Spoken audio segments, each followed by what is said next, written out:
Hello again, and welcome to another episode of the Fun Fans Podcast. I'm your host, James Diller. With me, as always, my co-host, Bailey Jackson. How you doing, Bailey?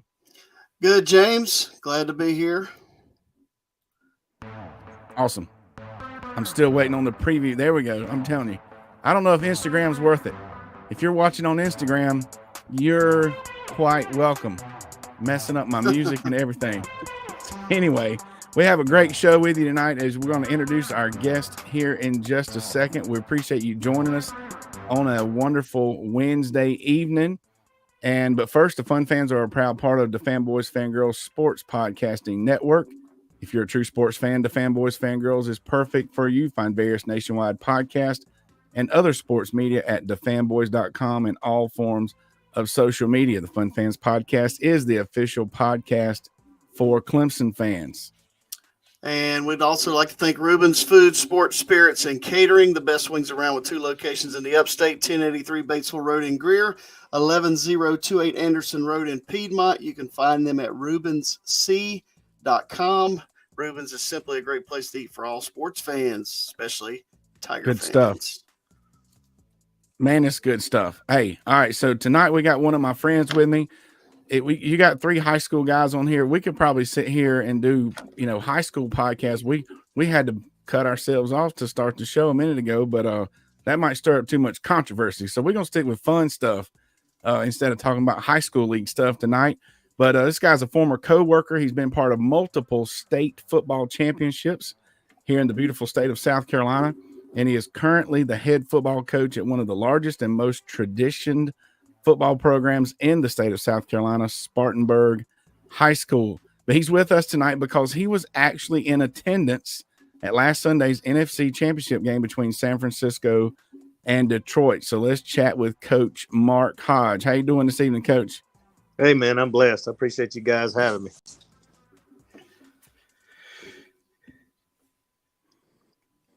Awesome, So, Jay, awesome, very good. You gonna ask that first question, I know James? the answer to the. Am I? Yeah, am I lagging or something? A little bit, yeah. I'm lagging. Yeah. All right, maybe I cut the music off, and maybe that'll help. So It's okay. Anyway, all right, we'll let the internet catch up with us. All right, so I know the answer to the first question, but I am going to ask it here anyway. Coach, tell the fans how you got to or why you would end up going to the NFC Championship game.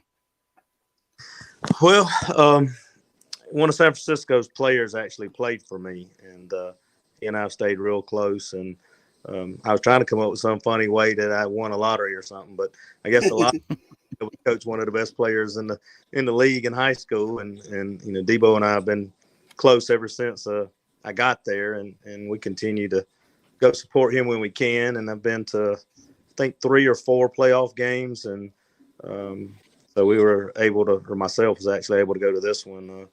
It was really, really a great experience. Yeah, I mean, he is an unbelievable football player. I mean, and he's been that way for a long time. But when did you realize that he had a chance to be pretty special? When I first got to Chapman, it was the spring of his 10th grade year. And I didn't see him a lot. He was playing basketball, wasn't in one of their strength classes. And so that summer, I knew he was a really good player. He was a great player for us his junior year. Really did a lot of things, and we figured out that he had some qualities of some of the better players that had been blessed to coach before. But between his junior and senior year, he grew about 2 inches and added about 20 pounds, and his 40 time dropped down to literally in the 4.4 ranges, and he just became dominant. And we're at 7-on-7s, and we're playing some really good teams. That's when Tavian Feaster and those guys were at Spartan High and places, and he was just dominating. And he was dominating anybody and everybody that we played against. And I remember DJ Moore, who James and I coached at Broome, he was in the league with Chicago, and he actually came to watch one of our 7-on-7s at Spartanburg. And DJ came up to me, and he was like, he's as good as some of the guys I cover in the league right now. Right. And so, I knew he was good, but then just to throw that validation on top of him, from that point in time, and that's pretty much how he played his senior year, and he never really looked back. Well, he's getting it done, that's for sure. getting it done. And y'all might be getting it done without me. Is this my internet tonight? It must be. I'll tell you this, Coach. I tell kids all the time, and this is totally off script. You know what one of those dudes, as Brian Lane, my former coworker, calls them, dudes. You know what they look like when they walk in your facility, and there's a different look to a D1 kid and a future pro. I coached against Stephon Gilmore and Jadeveon Clowney and those guys. It's just a different look. So, and Debo certainly is one of the best players in the NFL right now. Yeah, for sure. You know, it's a different look, it's a different explosion, but it's also a different mentality. Right. You know, they allowed themselves to go to that competitive stage that most kids can't, and then, you know, really to continue to the level that they've got at, they put in real work. Like it's not work based upon talking about it. Like they're actually doing, you know, what you want all your kids to do. And, you know, one thing I found about kids like that, because I've actually had 5 NFL players, and they hate not to compete. Right. If I take practice, say on offense, you look up and he was on defense. Like they just can't stand not to be competing. And, you know, so that's how I can really tell who those potential dudes are. Is, you know, they don't like to be taken out. They don't like to be taken out of anything that's got competition in it. Yeah, you mentioned DJ. He used to sneak onto the scout team. Remember that? Yes, it drive you crazy. You try to give him a rest, and yeah. Hey man, get off! We need you on the other side of the ball. Get out of there on defense. And I think some of those guys too is just making sure that other guy that's behind them understands that they're not as good as them. So you take DJ off of, say, receiver, and you look over and he's guarding whoever you just put in, just to let him know I'm still the best guy out here. Right. All right. So hopefully I can keep asking questions. Obviously, you followed Debo's entire career, and this is a college sports show, though. So can you please tell us that he struggled? He hated playing Clemson when he was at South Carolina. Make us feel good, maybe. I don't think he really had a true distaste for Clemson. Honestly, he wanted to go to Clemson. And Jeff Scott was really honest and really good with him the whole time. He was recruiting, and he kind of, you know, Debo kind of came on the scene late. And they had already signed some guys. They had some guys that they felt like kind of matched his body type and things of already. And, you know, they did offer him a preferred walk-on, but then, you know, South Carolina came in. It was really late. Like South Carolina didn't offer him until Thanksgiving of his senior year. And so it was, you know, one of those deals where, you know, my school and my education's paid for versus not. And right. I don't think he ever had any distaste, but, you know, he did seem to play well against Clemson. Yeah, I don't think No, he's not a bit scared. Well, that's a good segue into the next question, I think. Yeah, did you? So, I mean, obviously you helped. I mean, you were involved with his high school recruiting. I mean, every day it's a revolving door of college coaches that come in and out of every building, and they have to. But what about when he was in the NFL draft process? Did you help him with anything during that period? Well, at that time, it's not a lot we can do because, you know, Right. they got their agents, and it's a whole different market, and, you know, we're not really privy, and that's not what we do. But we were with him, you know, we were with him on draft night, and, you know, we were there to support and, you know, just really be, you know, in the shadows and the backgrounds, that if things get sideways, you're really not sure what to do. You know, we're here for stability and support for you, but we were there.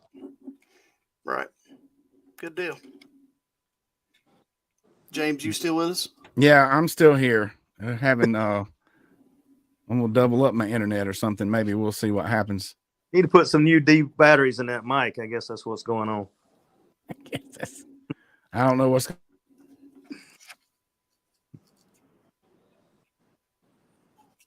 That Packlet internet? It must be, but he's not in Packlet. So I'll go ahead. Tell us about the trip. You know what? All right, I'm back. I already asked him to tell us about the trip. All right, let's hear about the trip. I'll just shut down. Trip was amazing, man. It was to be honest with you, I didn't decide to go till Thursday, and you know, he and I were talking and FaceTiming, and I can tell by his facial expressions at times that he just looked a little off. You know, he still was dealing with shoulder injury and things of that nature. And I said, hey, man, I'll come out there. I said, I don't know to make a difference, but if you just need to know that somebody's there, I'll be happy to come, because his dad usually is out there with him a lot, but his dad had back surgery, and so he hadn't been able to travel. And so Thursday night we decided we're going, and it's kind of a wild story. It's I had to fly to New York, and then from New York to San Francisco. When I was in New York, there was an older lady that sat down beside me when we were waiting for the plane, and then a younger lady sat down across from her, and they got to talking. Both of them have 49er stuff on. And the older lady said that her daughter actually worked for the 49ers in hospitality, but she didn't let her know she was coming because she was busy. Well, I didn't say anything, and they were talking about how nervous they were about the game. And so it's time to board the flight, and I walked behind the lady, and I said, they're going to win, and that's all. And I just went and got on a plane. So we landed in San Francisco, and I get off the plane, and I go to the restroom and come back out, and I end up walking right beside that same lady. And her name was Mary Lou. And so we got to talking a little bit, and so then Debo FaceTimes me to basically tell me where we're going and what we're doing. And she was like, no way, like, how are you talking to him? And I said, he played for me, and I was actually going to meet him, and I was just trying to figure out where, and I was going to get an Uber. And she said, well, I've got a ride for the whole weekend. Just ride with me. Like, I just met this lady, like, in the airport, and I was like, no, that's okay. I'll get a ride. And she's like, no, seriously, let's pay for it. Just ride with me. And so she's trying to find the guy that's picking her up, and she just leaves her pocketbook, her bag, her everything. She's like, watch my stuff. Let me go find this guy. And power of, I guess, knowing somebody famous, that's what it does to people. So I ended up in the expedition with her, and she took me to the hotel, and was able to check in. We always stay in the team hotel with the guys, on game night. They all stay in a hotel together. So I think it's the fourth time or so that we've actually stayed in the hotel with them. And then because of him and our relationship, I get to be a part of some of the team events that they do, kind of in the shadows. So that's really kind of cool. Yeah. A little bit privy to what's going on, game plans and whatnot. And so the next morning, we leave the hotel and go to his house. We just kind of hang out. There's nothing really going on. We just hang out, and I'm playing with his little boy a little bit. And then he takes me for a ride in his Lamborghini. So that was kind of nice. Yeah. Wild stories. I was driving all over Spartanburg, picking him up to take him here and there. And then now he's, years later, I get to ride in a Lamborghini by him. So how roles have reversed. And but then he has a chef come in. So his pregame meal was lamb chops, fruit, eggs, and waffles. And then we played spades for a little while, and then he gets dressed and leaves, and then we end up following behind, and got to go on the field before the game, and got to go on the field after the game, and even into the locker room. So it was a pretty amazing experience all the way around. Wow. Sounds like it. Did you want to do any coaching at halftime? You want to call him and say, hey, man, you need to do this or this? Halftime was rough. And the wild thing, too, is, being from a coach's perspective, it's hard to watch games because you're always looking at it. That's why I enjoy kids that are playing, because I can be a fan and not a coach. Right. But, going in, knowing a lot of the game plan, just from our relationship talking, you're watching it unfold, and some of it's unfolding exactly like he's telling you it's going to, and then some of it is not. And, I text one of my coaches, or one of my players actually texted me, and he was giving me a hard time because he was not pulling for the 49ers. And I'm like, man, I'm going to have to call the defense in the second half. This is great. And I'm not superstitious. I tell everybody I'm not, but I really am. And so I got up and I moved seats. At halftime, I changed everything from my left pocket to the right pocket. I turned my wallet upside down. I changed my drink like it matters. But that's what did it. It must have mattered. Well, he changed shoes. I changed shoes at halftime for the same reason. Yeah. All right. Well, am I back? Can y'all hear me now? Yeah. Yeah. All right. So this is more a serious question, I guess, but was there any point during the game that you wish Debo played for the Chiefs or the Ravens so you could have been in the same stadium as Taylor Swift? No, I was hoping that this could potentially, hopefully happen in a couple of weeks. True story, though. After the game, we turn around and we're on the middle of the field, and I turn, and I'm actually face to face. I'm losing my mind right now. Taylor Swift threw me off. But I turn around. I'm actually face to face with Erin Andrews. Oh, wow. And so that was kind of a cool moment right there. And, I told her I was married. I had to go on. And so we separated. So all your experience over the years, and we all have a bunch of experience, but what's the one thing what's the most important, the one thing that you tell kids about moving on to the next level or being successful? Truly, all of our kids, they think they're going to go pro in football. And we have to remind them that you're supposed to go pro, but for most of it's not going to be in football.